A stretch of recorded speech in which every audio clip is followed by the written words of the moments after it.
आप देख रहे हैं न्यूज़ 24। आपके साथ मैं हूं मानक गुप्ता। मेरे साथ स्टूडियो में हैं आचार्य प्रमोद कृष्णम, जो कि प्रियंका गांधी के पॉलिटिकल एडवाइज़र हैं और शायद कांग्रेस में इकलौते ऐसे संत हैं जो सबसे ज़्यादा उत्तर प्रदेश की राजनीति में अभी सक्रिय हैं।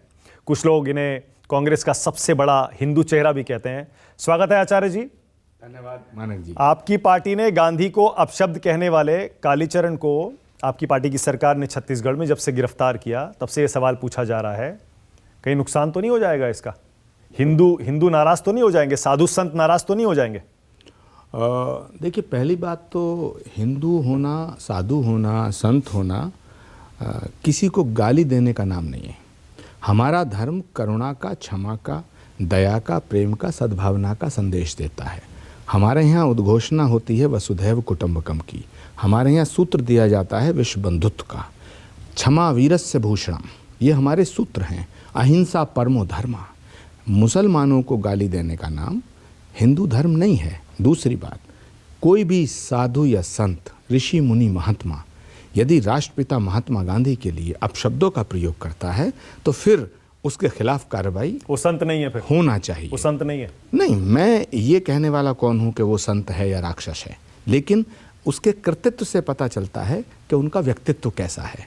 उनकी भाषा बताती है कि वो साधु संत हैं या साधु संत नहीं है। महात्मा गांधी, जिसको पूरा देश ही नहीं पूरा विश्व नमन करता पर चुनावी मौसम में आपको बिल्कुल भी इसमें रिस्क दिखाई नहीं देता कि साधु संत नाराज हो गए, बीजेपी भुना सकती है इस मुद्दे को? मानक, मुझे लगता है कि कुछ मुद्दे चुनावी फायदे और नुकसान से अलग होने चाहिए।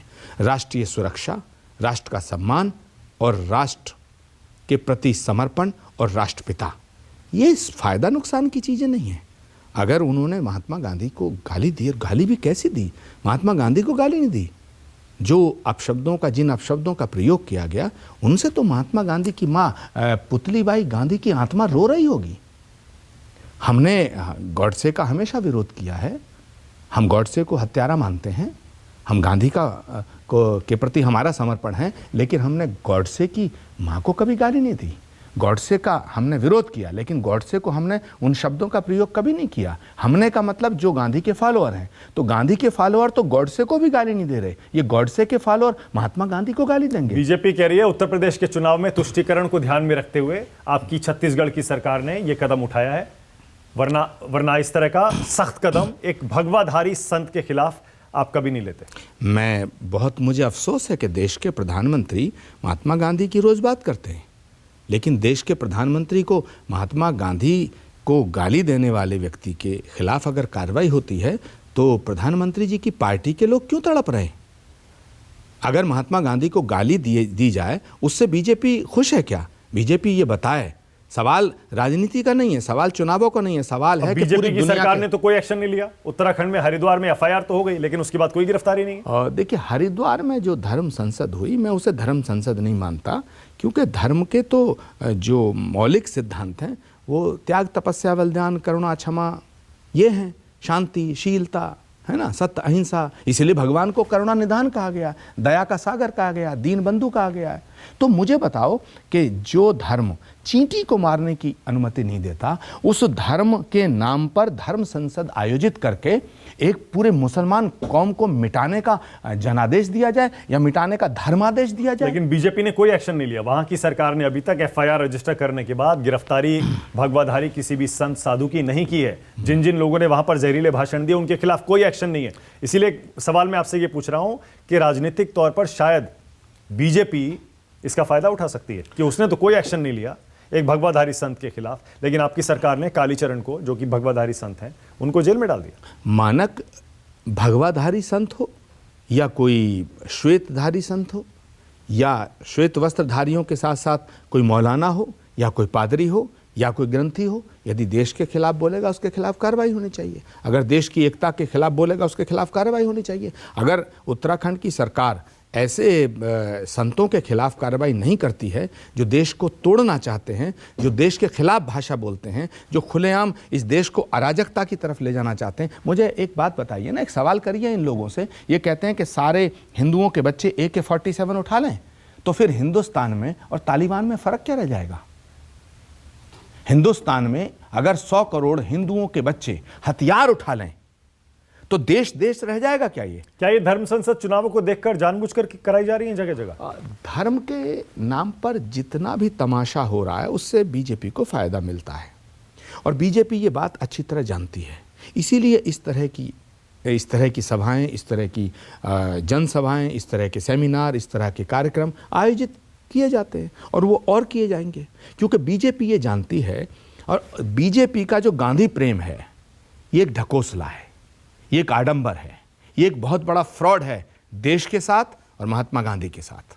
बीजेपी महात्मा गांधी का हमें तो हिंदू वोट मिलेगा, हम तो हिंदू वोट ले जाएंगे। तो क्या हिंदुओं का हमेशा अपमान हुआ? क्या महात्मा कांग्रेस ने, समाजवादी ने, बीएसपी ने, सबने तुष्टीकरण किया, हिंदुओं के लिए कुछ नहीं किया। मानक, जिस आदमी की छाती में जब गोली लगी और वो धरती पर गिरने से पहले उसके मुंह से अंतिम शब्द हे राम निकला, क्या महात्मा गांधी से बड़ा कोई हिंदू है? और महात्मा गांधी को हरामी कहना, उन्हें मां की गाली देना, उनका इस तरह अपमान करना इस देश में क्या स्वीकार है? क्या देश के हिंदू इस बात का समर्थन करेंगे कि महात्मा गांधी को गाली दी जाए? ये सवाल हिंदू मुसलमान का नहीं है, ये सवाल सियासत का है, ये सवाल सियासत का है। और बीजेपी ये जानती है कि इस समय धर्म के नाम पर ध्रुवीकरण करके उत्तर प्रदेश का चुनाव किसी भी कीमत पे जीता जाना चाहिए। तो जीत रही है क्या बीजेपी? आचार्य जी, आपकी क्या रिपोर्ट है? चुनाव जिताना और चुनाव हराना मेरे हाथ में नहीं है, ये प्रदेश की जनता फैसला करेगी। लेकिन आज सबसे बड़ा सवाल मानक ये है कि गांधी प्रासंगिक है या गॉडसे प्रासंगिक है, इसका फैसला होना चाहिए इस देश में। ये सिर्फ एक गांधी को गाली दे करके उसका समर्थन, और दुख इस बात का है कि गांधी के देश में गांधी को गाली देने वाले का समर्थन हो रहा है। और समर्थन कौन कर रहा है?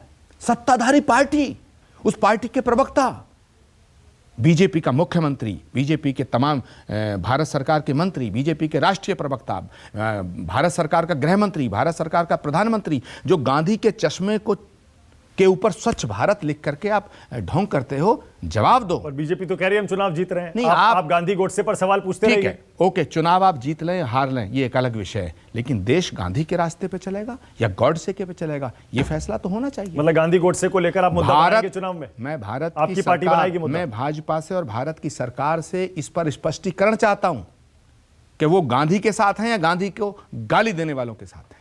चुनाव होता रहेगा, हार जीत चलती रहेगी, सत्ता आएगी जाएगी, सरकारें बनेंगी और बिगड़ेंगी, सवाल ये नहीं है। ये देश रहना चाहिए और ये फैसला होना चाहिए, इस पे ओपन डिस्कशन और डिबेट होना चाहिए कि गांधी के रास्ते पे देश चलेगा या गॉडसे के रास्ते। अब आप प्रियंका गांधी को प्रोजेक्ट तो करते हैं उत्तर प्रदेश में, लेकिन जैसे मैंने कहा बीजेपी कह रही है प्रियंका गांधी क्या करेंगी? मुस्लिम तुष्टीकरण उनकी पार्टी छत्तीसगढ़ में कर रही है। हिंदुओं का वोट जब तक नहीं मिलेगा तब तक कोई फायदा नहीं है। बीजेपी हिंदुओं का वोट कह रही है हमें ही मिलेगा।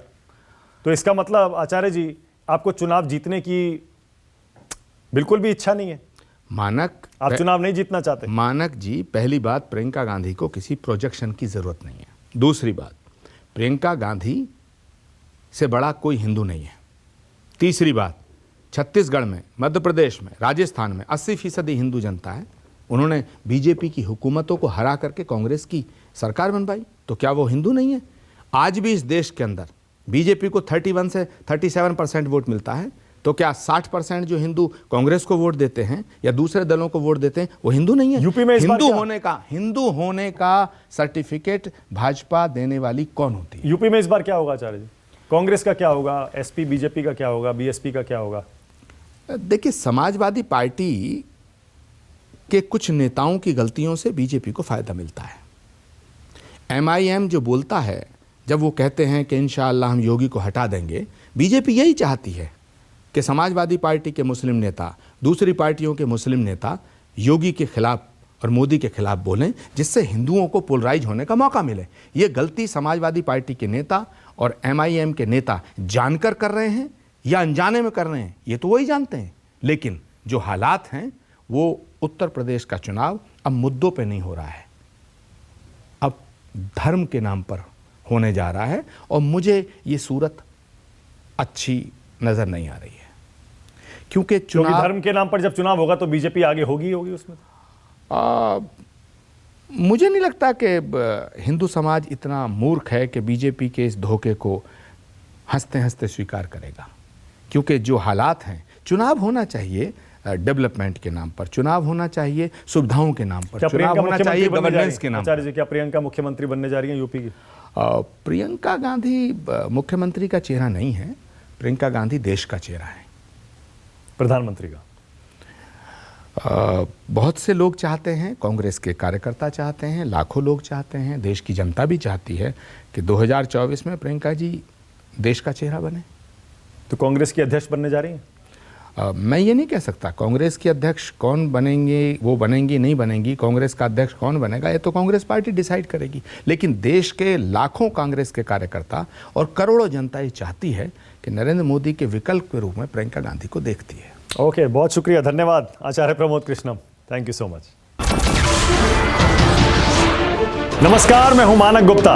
अगर आपको हमारा ये वीडियो पसंद आया हो तो इसे लाइक और शेयर जरूर करें, और हाँ, हमें सब्सक्राइब और फॉलो करना ना भूलें ताकि आप देश और दुनिया की कोई खबर मिस ना करें। तो जुड़े रहिए हमारे साथ और देखते रहिए न्यूज़ 24।